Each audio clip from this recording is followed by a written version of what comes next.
Mr. Speaker, I beg to move the following motion standing in my name.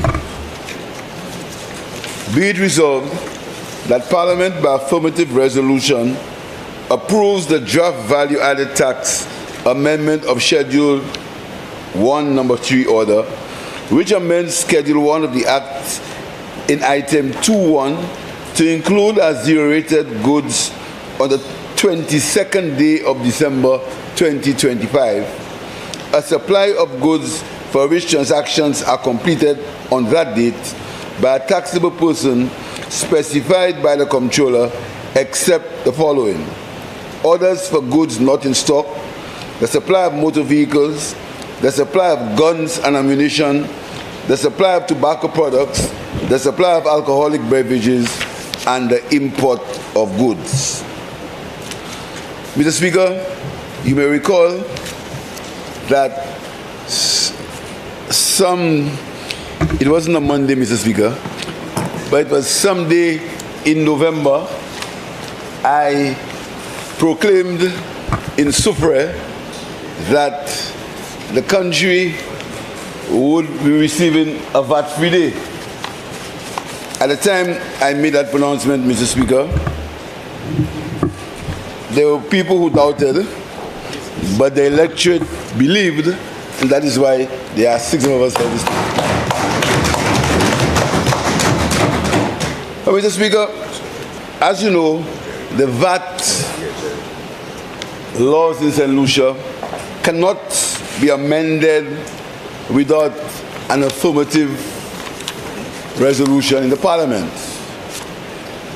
So what we're doing today, Mr. Speaker, is we are amending the value-added tax, Schedule 1, Number 3, to proclaim the 22nd of December, which is Monday, as the VAT-free day, Mr. Speaker.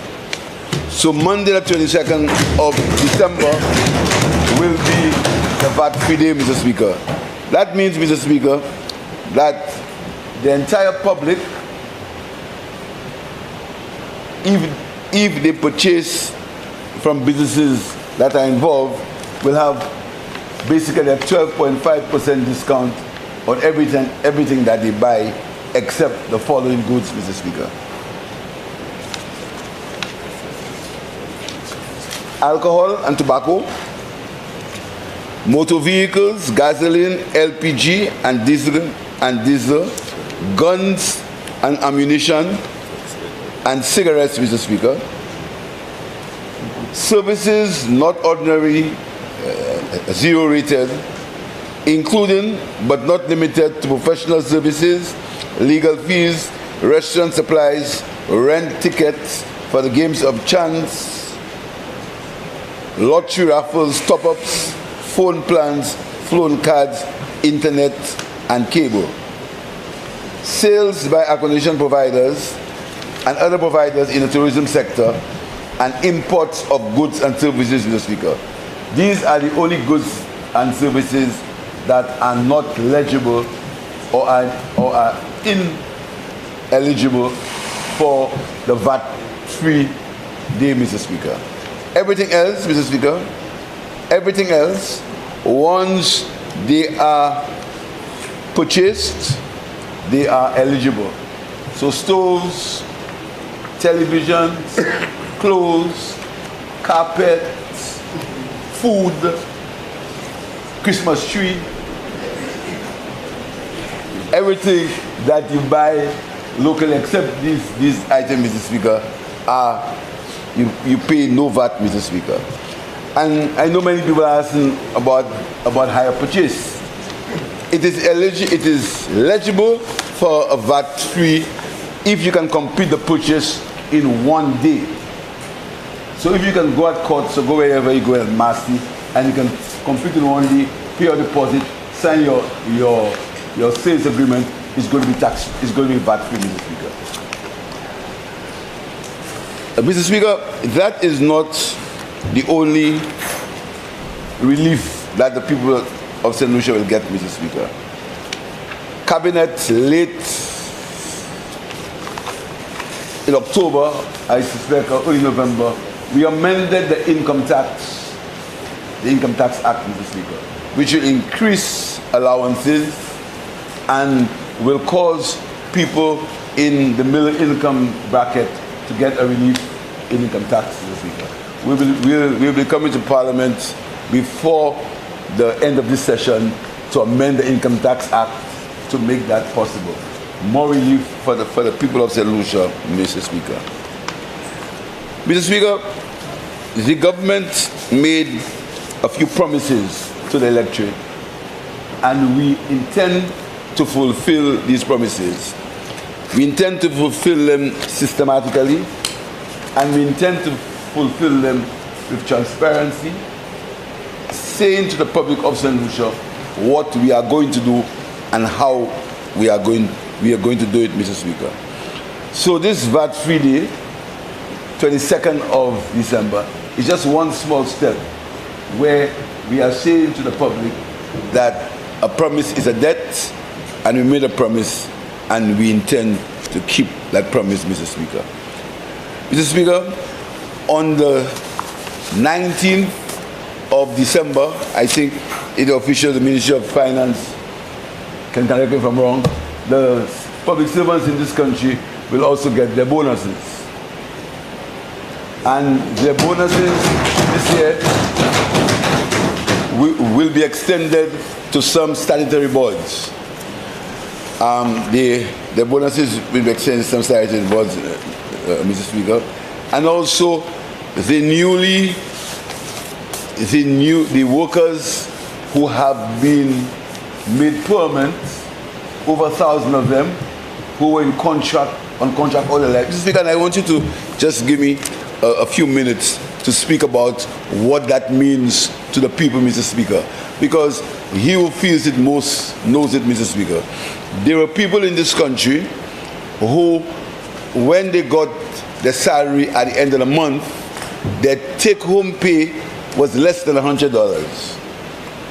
Because when they had to go to financial institutions to get loans, to put a piece on their house, or to buy a car, the only basis on which the financial institutions made that loan available to them is if they could meet the payment within their contractual period. So if your contract was at 24 months, the bank used to ensure, or the credit union, that your payments fit in the 24-month cycle. So that means that for 24 months, these people used to have to go to their homes with $100 a month, sometimes 150, sometimes even 90, Mr. Speaker, because they wanted to put a piece on their house, Mr. Speaker.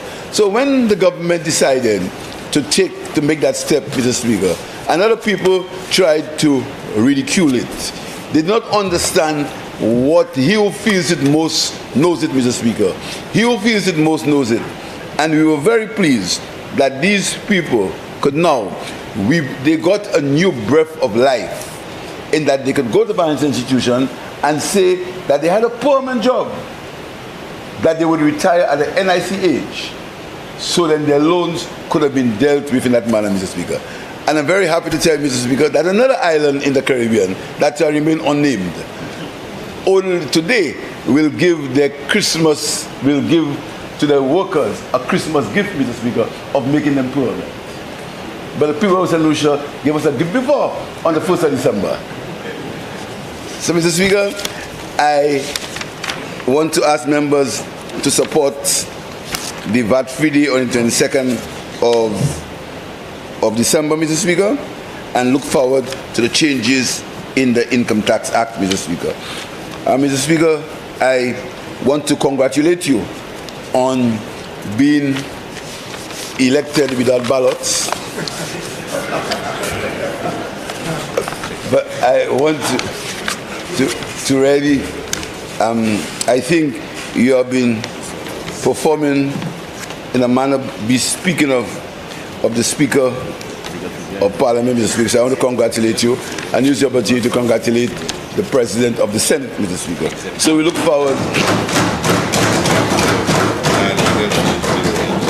forward to a very interesting parliamentary session, Mr. Speaker.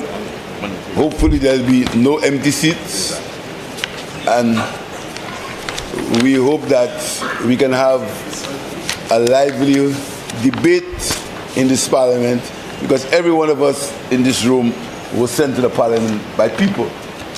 People send us here, Mr. Speaker. And when people send us, when the people give us an instruction, we have to follow the instruction, Mr. Speaker. The people have sent me here 7 times.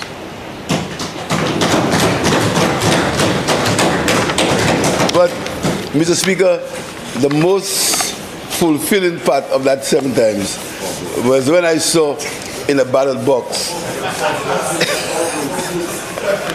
somebody got 4 votes, Mr. Speaker. I'll count it for you. 1, 2, 3, 4. Mr. Speaker, that was one of my most rewarding times representing people, Mr. Speaker, when I was no longer a piece of cake. But the people, 4 people, went into the ballot box, Mr. Speaker, and cast their vote, Mr. Speaker. I thank you.